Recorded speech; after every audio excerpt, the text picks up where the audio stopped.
आज के इस वीडियो में हम लोग बिहार स्टूडेंट क्रेडिट कार्ड के बारे में जानेंगे। ठीक है।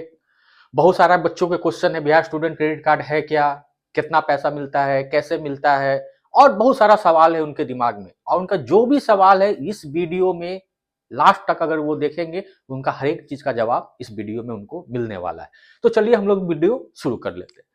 पहला जो सवाल है कि बिहार स्टूडेंट क्रेडिट कार्ड है क्या। तो बिहार स्टूडेंट क्रेडिट कार्ड 2016 में नीतीश कुमार जी के द्वारा स्टार्ट किया गया 7 निश्चय योजना के तहत। 7 निश्चय योजना में एक बिहार स्टूडेंट क्रेडिट कार्ड भी आता है। ठीक है।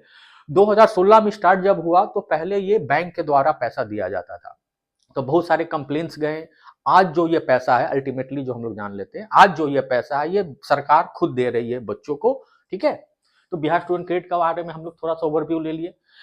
इस स्कीम के अंडर मैक्सिमम कितना एजुकेशन लोन मिलता है, तो इसके तहत हर एक बच्चे को 4 लाख रुपया दिया जाता है। ठीक है। 10th पास वाले को 3 लाख, 12th पास वाले को 4 लाख, और ग्रेजुएट बच्चों को भी 4 लाख। तो मतलब 4 लाख मैक्सिमम अमाउंट एक बच्चे को दिया जाता है। ठीक है। नेक्स्ट क्वेश्चन है, कौन से students Bihar student credit card के लिए इलिजिबल होते हैं। ठीक है। ये भी एक सही है कि कौन से बच्चे को बिहार स्टूडेंट क्रेडिट कार्ड मिल सकता है, तो मैं बता दे रहा हूं, सुन लीजिए। अगर बच्चा 10th पास किया है बिहार से तो उनको ये सहायता मिलेगी, 4 लाख जो राशि है उनको मिलेगी। 12th पास, उनका भी 10th भी बिहार से होना चाहिए और 12th भी बिहार से ही होना चाहिए। उम्र 25 साल से नीचे होना चाहिए। ठीक है। और एक स्थायी निवासी होने चाहिए बिहार के। ठीक है। ग्रेजुएशन पास भी आपका बिहार से होंगे तभी आपको मिलेगा। हाँ, एक सहूलियत दिया गया है, जो भी बच्चे अगर आपके बॉर्डर एरिया में है, ठीक है, बॉर्डर एरिया की मतलब कि मान के चलिए यूपी से सटा हुआ बॉर्डर है, तो उसके बॉर्डर एरिया के स्कूल से अगर वो 12th किए हैं या ग्रेजुएशन किए तो उनको ये लाभ दिया जाएगा किसी। ठीक है, उसको छूट दिया गया है बॉर्डर एरिया वाले को। ठीक है। क्या सिर्फ बिहार के स्टूडेंट ही अप्लाई कर सकते हैं? हाँ, सिर्फ बिहार के बच्चे ही इसका फायदा ले सकते हैं। ठीक है। लोन का बेनिफिट कौन से कोर्स के लिए अवेलेबल है? तो लोन का जो बेनिफिट है वो अगर कोई बच्चा इंजीनियरिंग कोर्स करना चाहता है आगे जा करके तो उनको मिलेगा, मेडिकल कोर्स करना चाहता है उनको मिलेगा, मैनेजमेंट कोर्स करना चाहता है उनको मिलेगा, और भी जो अदर प्रोफेशनल कोर्सेज हैं बीबीए बीसीए, ठीक है, वो सब भी करना चाहेंगे तो बच्चे को ये इसका लाभ मिलेगा। क्या हर कॉलेज यूनिवर्सिटी के लिए Bihar student credit card valid है? पहले अगर 2016 में देखा जाए तो ये वैलिड था, लेकिन हर एक का भी एक मिसयूज होता है। तो 2019 के बाद ये योजना एक सक्सेसफुल योजना हो चुका है। कैसे कि 2019 के बाद, जैसे पहले अगर बच्चे गलती करते थे, गलत कॉलेज में एडमिशन ले लेते थे, तो सरकार का तो 4 लाख जाता ही जाता था, बच्चे का भविष्य चला जाता था। तो इसको दूर करने के लिए अब जो भी कॉलेज बिहार से जो बाहर हैं, अगर वो नैक से ए ग्रेड है, ठीक है, तभी आपको दिया। अगर आप गलती कर दे कोई दिक्कत नहीं है, सरकार गलत नहीं होने देगी। ठीक है। अगर आप नैक ए ग्रेड कॉलेज से लिए तभी आपको इसका लाभ मिलेगा, या वो कॉलेज एनबीए एक्रेडिटेशन हो, नेशनल बोर्ड ऑफ एक्रेडिटेशन से एक्रेडिटेड हो। फॉर एग्जांपल मैं समझाता हूं शॉर्ट में, जैसे एक इंजीनियरिंग कॉलेज है तो वहां कंप्यूटर साइंस ब्रांच भी है, सिविल भी है, मैकेनिकल भी है, और भी ब्रांचेस है। ठीक है। तो ऐसा कोई जरूरी नहीं है कि हर एक कॉलेज का हर एक ब्रांच अच्छा होगा। एनबीए एक्रेडिटेशन पार्टिकुलर ब्रांच को एक्रेडिटेशन देती है। ठीक है। जैसे किसी का सीएस अच्छा है तो उसका सीएस को ही 4 लाख का बेनिफिट मिलेगा उस कॉलेज में। ठीक है। अगर आप उसमें सीएस लेंगे तो किसी का मैकेनिकल अच्छा है तो वहां पे मैकेनिकल में ही आपको उसका बेनिफिट मिलेगा। ठीक है। अब हम नेक्स्ट सवाल देख लेते हैं। सेलेक्टेड और अप्रूव्ड कॉलेज का एक्चुअल मीनिंग क्या होता है?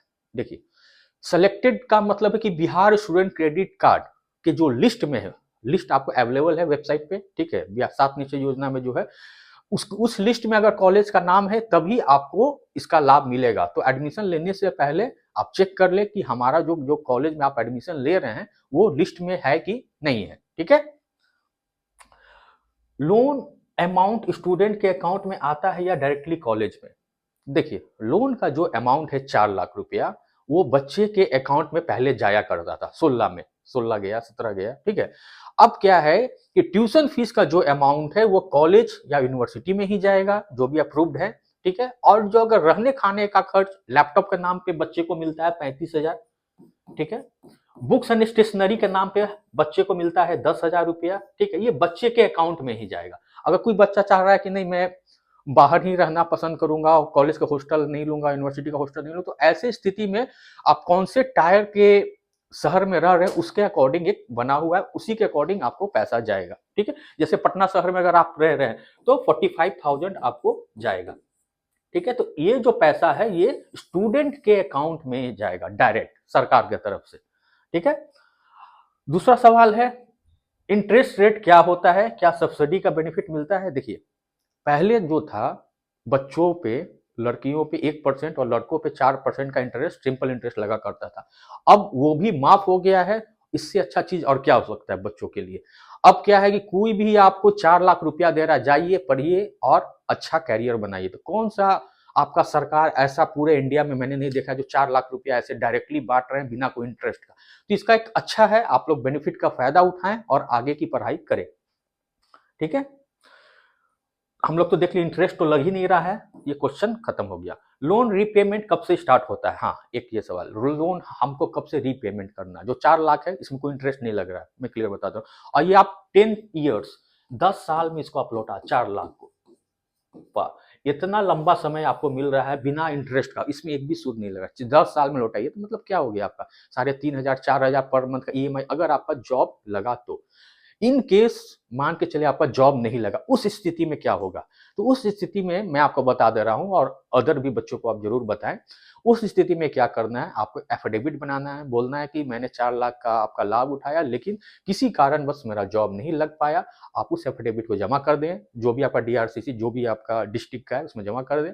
आपको रीपेमेंट के लिए तंग नहीं किया जाएगा, 2 साल तक आपको, ठीक है, आपको माफ किया जाएगा। ठीक है, रीपेमेंट के लिए आपको तंग नहीं किया जाएगा। ठीक है, अब नेक्स्ट सवाल हम लोग देख लेते हैं।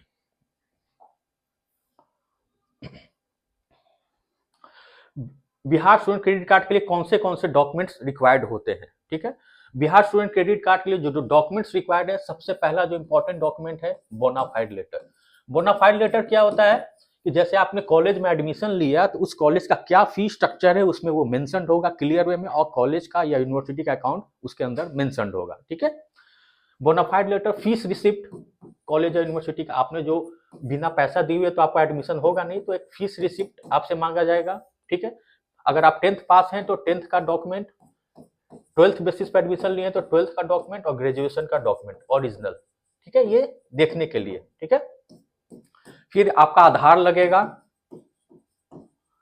जो आपके को एप्लीकेंट्स जो आपके मम्मी हो या पापा हो, ठीक है, आपके चाचा हो, आपके दादा हो, तो उनका आधार, स्टूडेंट का भी 2 फोटो, गार्जियन का भी 2 फोटो। ठीक है, और एक आपका स्थायी प्रमाण पत्र जिसको निवास प्रमाण पत्र। ठीक है, और आपका एक पासबुक, बैंक पासबुक आपका लगेगा। ठीक है, इतने सारे ही डॉक्यूमेंट्स रिक्वायर्ड है, ज्यादा documents Bihar student credit card के अप्लाई करने के लिए जरूरत नहीं, बस इतना ही डॉक्यूमेंट हर एक बच्चे के पास होता ही होता है। एप्लीकेशन प्रोसेस ऑनलाइन है या ऑफलाइन। देखिए, एप्लीकेशन आप ऑनलाइन भर सकते हैं। ठीक है, ऑनलाइन भरने के बाद आपको डीआरसीसी के जो भी आपका डिस्ट्रिक्ट है, चाहे छपरा हो, आरा हो, बक्सर हो, कुछ भी किसी भी आप बिहार के डिस्ट्रिक्ट में हो, ऑनलाइन एप्लीकेशन भरने के बाद आपको ऑफलाइन एक बार जाना होगा, वहां पे डॉक्यूमेंटेशन कराना होगा, और डॉक्यूमेंटेशन कराने के बाद आपको एक प्राप्ति रसीद मिलेगा।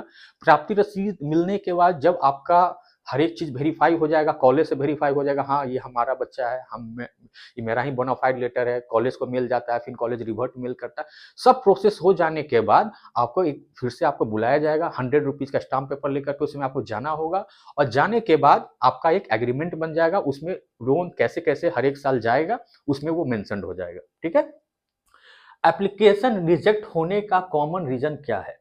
तो देखिए, एप्लीकेशन कब रिजेक्ट होता है डीआरसीसी, फॉर एग्जांपल कोई अगर बच्चा, ठीक है, अगर वो ले लिया आपका, जैसे आपका ये चल रहा है बेरोजगारी भत्ता, तो उस बच्चे को इसका लाभ नहीं मिलेगा। बेरोजगारी भत्ता मात्र मिलता है 1,000, लेकिन आपको डीआरसीसी नहीं होने देगा, आपका आधार कार्ड लॉक हो जाएगा और आपको इसका बेनिफिट नहीं। तो कभी बेरोजगारी भत्ता जो भी बच्चे ले लिए उनको ये इसका लाभ नहीं मिलने जा रहा है। किसी भी बच्चे का मान के चलिए 10th में मम्मी का नाम मान के चलिए सीता देवी है, स्पेलिंग में आधार कार्ड में उनका नाम गड़बड़ है, तो ऐसे बच्चे भी रिजेक्ट हो जाएंगे। तो आप अप्लाई करने से पहले आधार कार्ड में नाम सही करके जाए। ठीक है। और किस स्थिति में आपका होगा, मान के चले आपके पास पासबुक नहीं है, उस स्थिति में आपका डीआरसीसी नहीं होगा, तो पासबुक भी अपना बना के रखें, निवास प्रमाण पत्र, सब चीज आपका जो डॉक्यूमेंट्स मैंने बताया था अगर वो फुलफिल्ड होगा तो आपको मिलेगा। कैरियर मेकर स्टूडेंट को बीएचईसी प्रोसेस में कैसे हेल्प करता है? किसी भी बच्चा को दिक्कत हो रहा है या कॉलेज सिलेक्शन में उनको समझ में नहीं आ रहा है, तो हमारा इतने साल का जो एक्सपीरियंस है वो बच्चों को काम देता है। अगर आपको लगता है कि मुझे ये कोर्स करना है और 4 लाख हमें कैसे मिलेगा, कोई बताने वाला नहीं है, तो मैं उस बच्चे को पूरा मदद करता हूँ, कॉलेज सिलेक्शन से लेके, प्रोसेस से लेके, हर एक चीज़ में कैरियर मेकर उनको गाइड करती है। तो अगर आपको इसका लाभ लेना है तो आप हमसे संपर्क कर सकते हैं। Thanks for watching. और कुछ भी जानकारी चाहिए तो कमेंट जरूर करें।